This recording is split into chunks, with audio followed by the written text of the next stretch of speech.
Welcome back to Grit Gym. We're talking about pain and the gift of it today, which you need to frame in your mind. I know this is a hard thing to get across to people. Is like, what are you talking about, Adam? Like, the pain can't be a gift.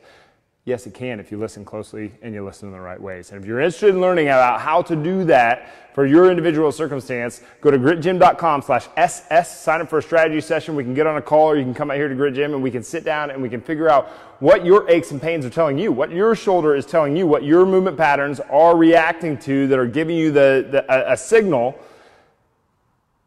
to give you the pain, to get you to stop doing something that is happening in your body right now. Okay, so we're going to use the push-up as an example. And most of you really need to do, you really need to pull up your chest on or to go to a more elevated position for your push-up. Most of you are dumping your shoulder forward, you're sinking at your low back, you're gaining the injury. Just like what we talked about yesterday, we're always getting a result. You're always getting a result no matter what you do. You sit on the couch, you get a result, okay? And so we have to look at this healing process from the standpoint of, if we let the body do its thing, it will be able to heal back. But if we don't do anything proactive, it's going to take longer, and we're not going to actually do anything. We're just going to delay the inevitable back to being an injury. Because if you just completely stop working out, doing all the things, you heal up, then you come back to doing all the things that you were doing before, you're going to just gain that injury back, right? So we need to change something. The injury was a gift. The injury was a signal. Okay, pain is not something like let's say the pain's in your shoulder. Well, that pain is not here. And this isn't like some like psychological foo-foo nonsense. Like this, like we know that the brain creates pain in order to get you to stop doing the thing. Okay, and they figured the guys from New Zealand that did all the research on pain is very interesting to listen to. He's got a TED Talk. I encourage you to go over there. But one of the things that they even did, they had people sit on a desk like this, put their arm through a hole in the desk, but there was a fake arm hanging out, and he would come into the room, pick up a knife, and stab their arm. And a high number, almost all of them, could feel the pain in their arm, even though it was a fake arm. Okay, there was another one where they would show a dial that said that the pain was going up, but there was no stimulus being added. People still felt the pain. Okay, pain is a signal. Okay, it is not necessarily a bad thing. It's a signal. We have to frame it as something to be grateful for, so that we can actually have a good attitude going into the injury. And then once we get into the injury, then we can start being like, okay, well, what do we need to know from this? All right. So for a push-up, most people setting up for a push-up and they're trying to go from the ground. And they don't need to be going from the ground. They need to elevate their chest like this, get something like a bar to hold on to, windowsill, something like that. They need to pull their shoulder blades into their rib cage. That doesn't mean squeeze your shoulder blades together. That means pull them into the rib cage, and then they need to keep their arms at about 30 degrees away from their torso. Okay? We don't want to suck the elbows in here. We don't want them clear out there. Okay? We want about 30 degrees between the torso and that upper arm.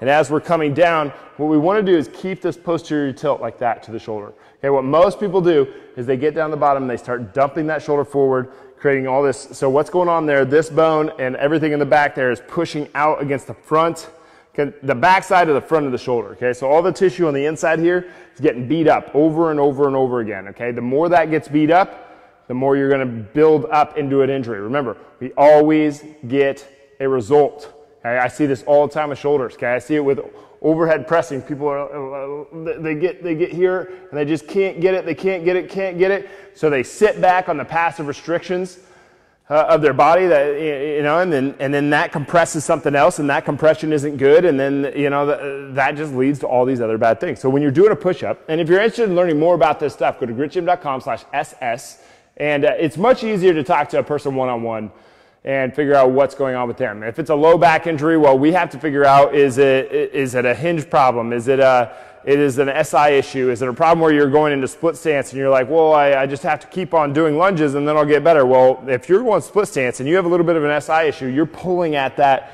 You're just perpetuating the problem, which most people are doing with their injuries. Okay, so we're going to get on the bar and we want to posterior tilt that shoulder. Okay, so we don't want this, we want this. If we can't maintain this, we can't do a push-up from the floor, okay? You get here? No, that. Okay? The shoulder can't wing out. It's got to be here. Shoulder blades can't pinch together. They got to be apart, all right? So we got to get in that position. You should feel it right through the front of that rib cage. You should feel it in your upper back if you're doing things right. And you need to think about ripping bar that I'm holding on to or the ground, you got to think of ripping that in half. So it's kind of like we want to externally rotate our hands and pull them apart at the same time, kind of like we're doing that motion, but we won't actually. So we're pulling apart, pulling in. Okay, get those shoulder blades in position, suck them in, and keep them there on your way down and come back up. Okay? The quality movement pattern is what's going to get you out of pain and keep you out of pain. The reason that you keep going back into pain is because you keep perpetuating the problem. That was a little bit of a tongue twister. But you see there's the spines a lot. Okay? We stop doing deadlifts. We stop doing lifting. We stop doing all this stuff. People say, okay, well, my back goes better. And then they go right back to lifting, and they do the same thing. They pull the bar off the ground like that, and it's like, well, we already had this problem. We already had this talk. We didn't change the source. The source was the movement pattern. If you put strength gain ahead of movement quality, you get neither. If you put movement quality ahead of strength gain, you get both. Okay, so we want to get that. We have to get that. And this is the gift. This is the gift of the pain. The pain is telling you exactly what's going on. You just have to learn how to listen. Okay? With my knee, I did not listen. With my foot, I did not listen. With my shoulder, I definitely didn't listen. With my elbow, didn't listen. With my wrist, I didn't listen. With my neck, I did not listen. With my low back, I didn't listen. And ended up not being able to walk for a year. Okay? You do not want to get to that point. Okay? You do not want to get to that point. Okay? I was in physical therapy offices. I was with high-level doctors. I was with one of the guys that actually had that worked with me. He was one of the doctors that went over to Beijing for the Olympics, which was pretty cool, but I learned a lot from him. But anyway, the point is your body's telling you something. Pain is a signal. It's a very, very good thing. We want to feel pain. If you couldn't feel pain, you wouldn't know what was going on until it was way too late. Work with an MS patient or someone that has some kind of neuropathy, and they can't, or a diabetic, you know, they can't feel things that are going on in their body, and they end up getting like big blisters on their feet, or really damaging their tissues to the point where it's just like, oh my gosh, like that's awful, and they should have felt it a long time beforehand. You want that pain. The pain is a good thing, but we need to learn how to listen to it. If your shoulder is painful up front, we need to look at the alignment of the collarbone, look at the alignment of the shoulder blade. We need to be able to hold the shoulder in this position while we do a push-up. Otherwise, we don't need to be doing push-ups. Also, is bench press the right exercise for you? Not if you have shoulder pain. Are chin-ups and dips the right exercise for you? Not if you have shoulder pain. If you have shoulder pain, you're basically getting rid of those three. Maybe we add in push-ups. Maybe we go to a plank instead of a push-up, which is just a push-up is just a moving plank. We have to get the right exercise so that we can build stability and the movement pattern that we want, in order to lead the body where we want it to go. And where we want it to go is to not be in pain, right? The pain gave us a signal. We've got to learn from that signal. So when we're doing a push-up, butt tight, abs tight, pull the bar apart, externally rotate, get those shoulder blades sucked into the rib cage, pull yourself down, keep the elbows at about 30 degrees to the body, and then come back up and through. Okay? And when you come back up and through, you should push your upper back to the ceiling just a little bit more. If you've been following us a lot, you know that we do a lot of prone wall slides up against the wall. The reason for that is to get what we're talking about here with the push-up is to get that serratus anterior and the upper back muscles, not these up here, the mid-low trap, to kick on in a way that pulls that shoulder blade around the rib cage the way that we want it to, so that the shoulder can actually stay in the position we want it to while we're doing all the lifts. And if it stays in the position we want it to while we're doing all the lifts, then we're going to get healthier because of that. But you have to do the right things in the right order, in the right ways. Okay, so with all of this stuff, is there a gift to the pain? Yes, there is. You have to listen to it. And if you're interested in learning more about what you can do for your individual circumstance, definitely go to gridgym.com and then /SS, gridgym.com/SS, and get signed up for your strategy session. That way we can sit down with you, we can look at,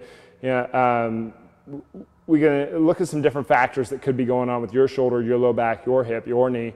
And 90% of the time, it's pretty clear. The other 10% of the time, it's obvious that you need to be referred out to a qualified professional, and don't think that those are all the same. But anyway, gridgym.com/SS, and let us help you out. All right, we'll be back tomorrow. See you then.